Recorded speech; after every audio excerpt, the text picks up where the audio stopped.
израснал тук. Всъщност по-голямата част от живота си съм е прекарал на село и мисля, че съм селски мъж. Друго какво трябва да кажа?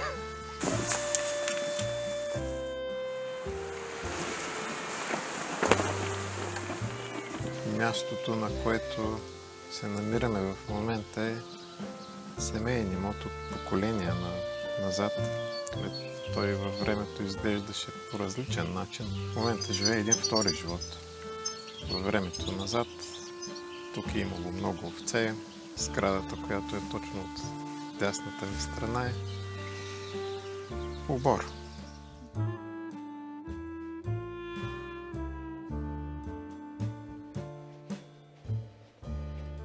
Тук имаше и много животни, нали?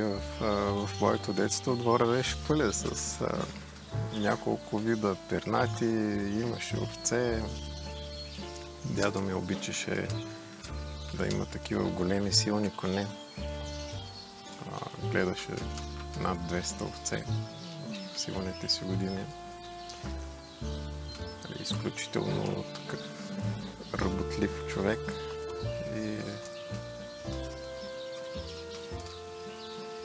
и изключително голям бухем.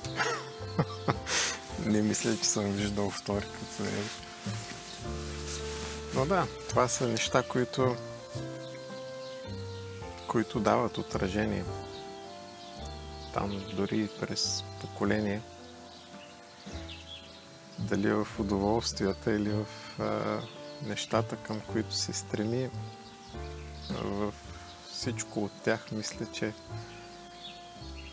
се появява някой от предците ни там в някаква си роля и в силните му страни. Друг е въпроса ние като хора на къде сме се запътили и къде ще се ангажираме енергията. Баща ми беше много отговорен човек и може би човека с най-деликатните обноски, който познавам. Той се спомина преди 10 години, но все още ми заговарят хора, които са го познавали и ми казват чудесни неща за него.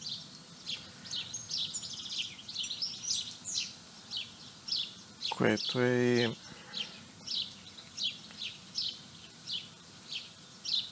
за мен като си не е и голяма отговорност.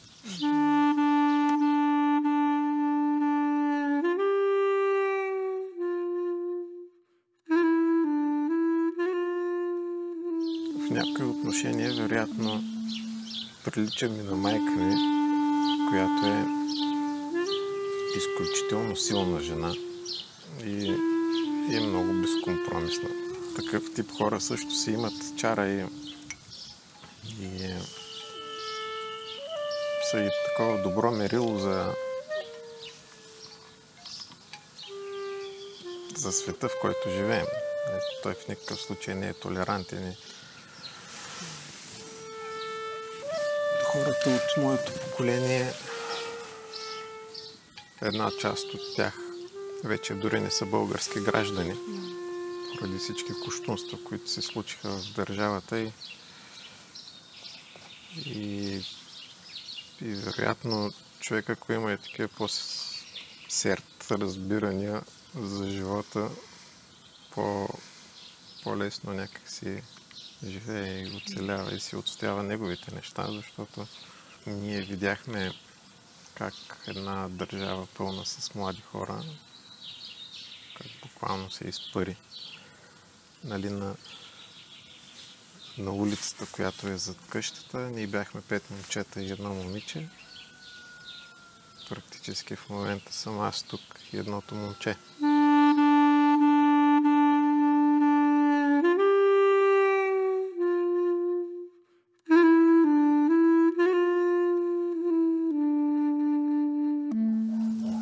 Така или иначе винаги съм се впрягал в някакви каузи, които съм считал за полезни.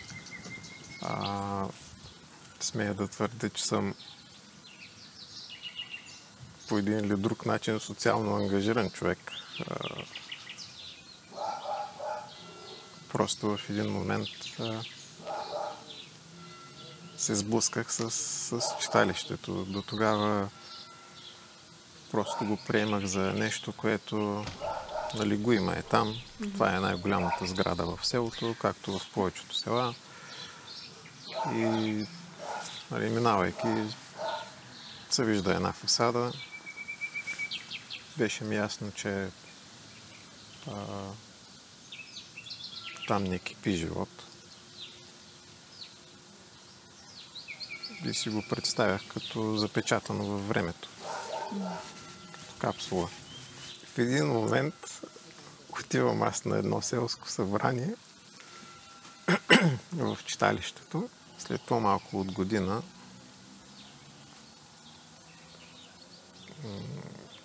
председателя абдикира там. По един или друг начин.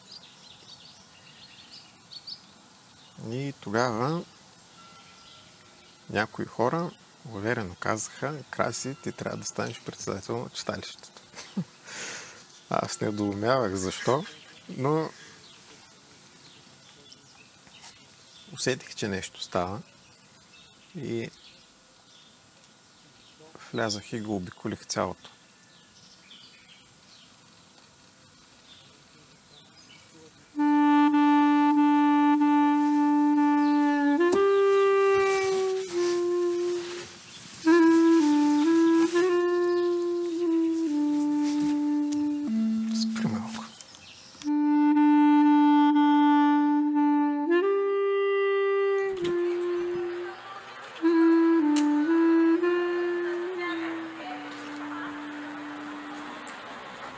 Това, което видях,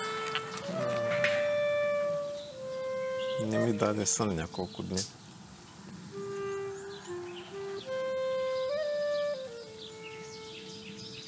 Така и реших.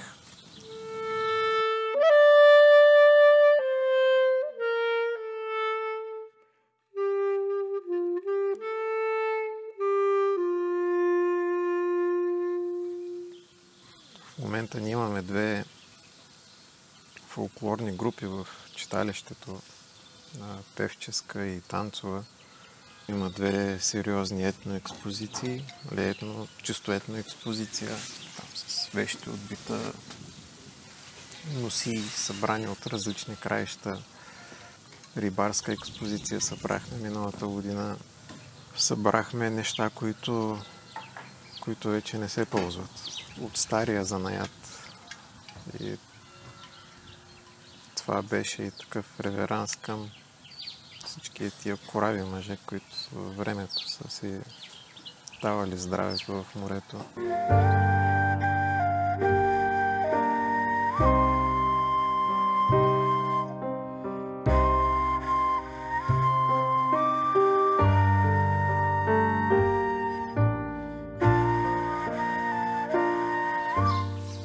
Освен много работа, това нещо си има и цена, естествено. Търпението на семейството ми. Имам син, 3 години и половина, който е чудесно момче. Носи името на баща ми. По стечение на обстоятелството, нали, расте в градски условия. Но много обича да идва и тук, в село.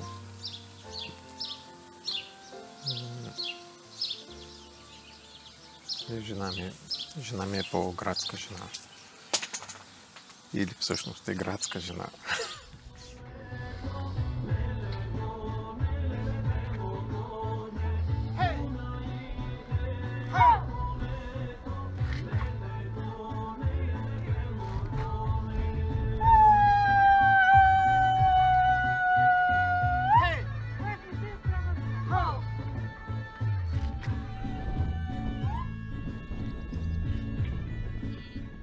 За жалост живеем в твърде материален свят, но аз лично считам, че има успешни хора и по друг начин.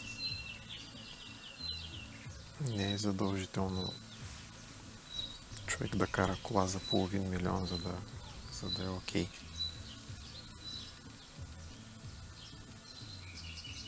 Познавам хора, които живеят доста скромно, но са щастливи.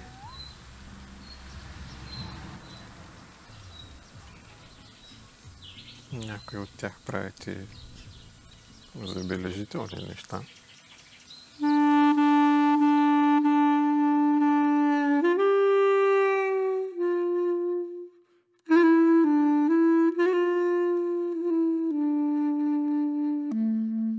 Със сигурност са имало моменти,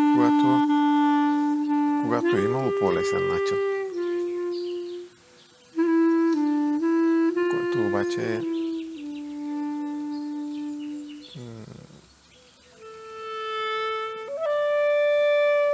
просто не е бил за мене. Не е за принципите, които имам. Човек, когато си легне вечери, когато може би остава сам със себе си,